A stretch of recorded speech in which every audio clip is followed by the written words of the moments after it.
Um ótimo dia a todos os estudantes, pesquisadores, conhecedores das Escrituras e também um forte abraço àqueles que passam pela primeira vez no canal.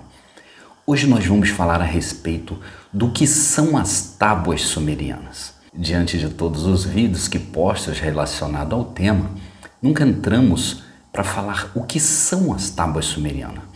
E conversando com um grande amigo, um conhecedor nato, uma sumidade na área da Suméria, o professor Gilson Vaz, há uns anos atrás, ele me apresentou o que seriam as tábuas sumerianas. Eu não tinha conhecimento de tal, já gostava do tema a respeito do hebraico, de alguns escritos antigos, e ele colocou e pontuou se eu conhecia o povo sumério. Desde então eu vim pesquisando e pelo menos uma vez por mês ou 2 vezes por mês eu sento com o professor, o grande amigo. Quero deixar aquele abraço ao professor Gilson e dizer que ano que vem nós vamos fazer um podcast sobre as tábuas sumerianas. Mas o que as tábuas sumerianas são? Como elas surgiram? Por que elas foram escritas? Quem traduziram elas? Esse é o tema desse vídeo de hoje, mas antes eu te peço que se você não se inscreveu no canal, se inscreva. Ative o sininho das notificações, dê o seu joinha que é muito importante, compartilhe esse vídeo e nos siga no Instagram. Deixe ali a sua pergunta no direct. Eu me chamo Rony Leal. Roda a vinheta.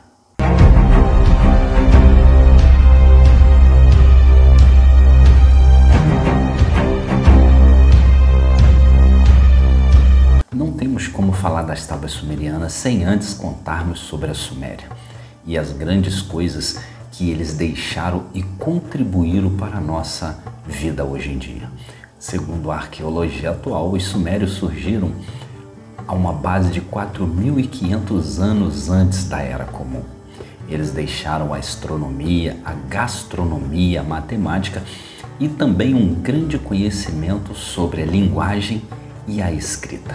Eles acreditavam, como vários outros povos, os gregos, por exemplo, acreditavam que adquiriram as escritas de Prometeus.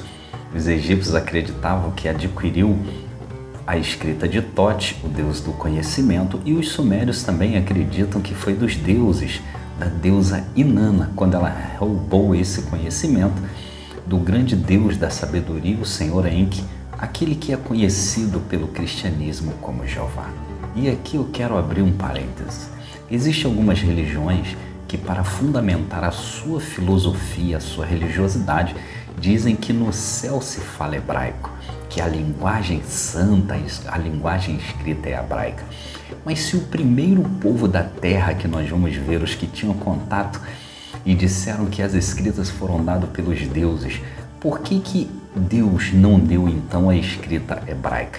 Por que a escrita hebraica só apareceu depois de milênios na terra? Então, quando alguma religião aparecer e quiser se colocar como superior, temos que tomar bastante cuidado com isso, porque simplesmente está querendo valorizar a sua filosofia sem um fundamento aparente. O sistema religioso sumeriano, ele era composto de vários deuses, e cada cidade da Suméria tinha ali o seu deus, tinha o seu padroeiro, tinha o seu patrono. Então agora você sabe de onde surgiu a ideia de se comemorar o aniversário do padroeiro da sua cidade. Uma cultura que veio dos mitos dos deuses sumerianos. Mas existe uma diferença muito grande entre a religião sumeriana e as religiões hoje. Antigamente na Suméria eles acreditavam e deixaram escrito que os seus deuses andavam junto com eles. Eles eram adoradores diretos desses deuses, deuses gigantes, e esses deuses comiam, eles serviam os seus deuses. Não eram seres espirituais como as religiões falam hoje em dia. Eles tinham-se uma diferença entre aqueles servos, mas eram seres que andavam junto com eles. E não é muito difícil de entender isso. Se pegarmos a Bíblia, por exemplo, o Velho Testamento, vamos ver que os seres que apareciam ali, eles também comiam bolo, comiam guisados, comiam preparos feito pelos seus servos, feito pelos homens. Aí eu te pergunto, como um ser espiritual vai comer uma comida material? E nós só sabemos dessas coisas porque este povo altamente civilizado deixou tudo escrito e catalogado em tábuas ou tabuletas de argila. Eles escreveram com a sua primeira escrita, conhecida como cuneiforme, escrita à base de cunha, há mais ou menos 1.500 anos antes ainda dos registros da Bíblia. E além deles deixarem registrado o sistema de governo, agricultura, fabricação de cerveja, eles também deixaram registrado o mito da criação. Eles deixaram escrito como que os deuses, eles fizeram a terra, como que eles fizeram o homem, como que foi o procedimento deles direto com a humanidade. Isso tudo em tábuas de argila escrita há mais de 1.500 anos.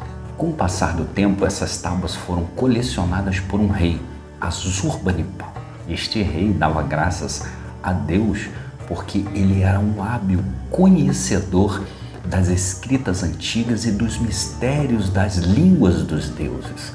Isso parece comum para você, os povos tentando aprender e conhecer a língua dos deuses, a língua dos anjos, os mistérios do céu. Mais um mito sumeriano agregado e impregnado nas religiões da atualidade.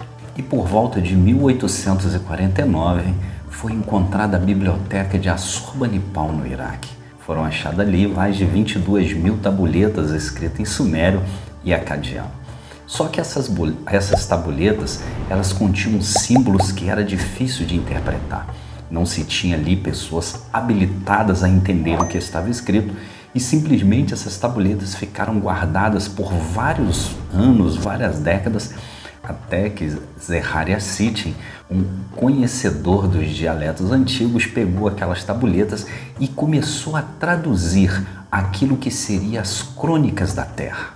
E diante de todos esses escritos traduzidos estava o sistema religioso dos sumérios, dizendo como a terra foi formada, como que o homem primitivo foi criado, como que depois veio o homem civilizado, como aconteceu o homicídio entre dois irmãos Caim e Abael, também como Zilsudra salvou a sua família, salvou os animais, o casal ali naquela arca e etc, etc. Inscritos e inspirados pelo Deus da criação, o Senhor do conhecimento, conhecido como Enki. Como essas tradições mitológicas, elas eram lidas e também transmitidas oralmente, elas foram impregnadas nas tradições religiosas posteriores.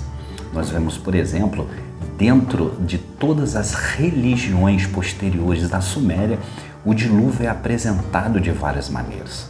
Os hindus falam de Manu no seu Mahabharata, os persas têm o seu dilúvio do Eda e os astecas falam de Tapa e sua mulher que salvou os animais, um casal de cada bicho, da grande inundação.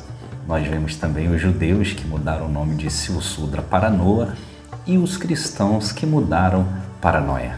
Todo mundo falando da mesma inundação dos deuses sumerianos, cada um adaptado à sua própria religião. E isso tudo nós só sabemos hoje graças a Zecharia Sitchin, por ele ter traduzido as tábuas sumerianas. E diante de tudo aquilo que está catalogado nas tábuas sumerianas, nós vamos falar somente aquilo que a Bíblia plagiou, aquilo que ela copiou das tábuas e colocou como se fosse uma verdade inspirada. Vamos continuar, já falamos a criação de Adamo, já falamos a criação de Adapa e vamos continuar falando a respeito de tudo aquilo que religiosamente a Bíblia transformou para o lado espiritual. Mas não é só o Velho Testamento, não. Muitas pessoas podem pensar que as tábuas sumerianas foram plagiadas na Bíblia só o Velho Testamento. Nós vamos ver futuramente que o Novo Testamento também pegou conceitos mitológicos de deuses sumerianos e as suas formas, as suas maneiras de agir e adaptaram como se fosse o Deus criador da Bíblia. Se nós pegarmos, por exemplo, o Novo Testamento, o Evangelho de João, ele traz a expressão que o pão da vida que desce do céu, ele dá a vida eterna. Será que isso foi inspirado ou será que isso também foi plagiado de deuses sumerianos? Então, por assim resumindo, os mitos e lendas que existem dentro das tábuas sumerianas, eles foram transformados em inspirações religiosas por um Deus criador dentro da Bíblia. Peço que não perca os próximos vídeos, porque vamos falar detalhes sobre as tradições, detalhes sobre os conhecimentos, detalhes de tudo aquilo que a Bíblia tem trago como uma verdade absoluta e que simplesmente são mitos e lendas dos povos antigos. Eu te peço que, se você não se inscreveu no canal, que se inscreva, ative o sininho das notificações, dê o seu joinha, que é muito importante, e nos siga no Instagram. Deixe a sua pergunta no direct. Eu me chamo Rony Leal. Um grande abraço e até a próxima.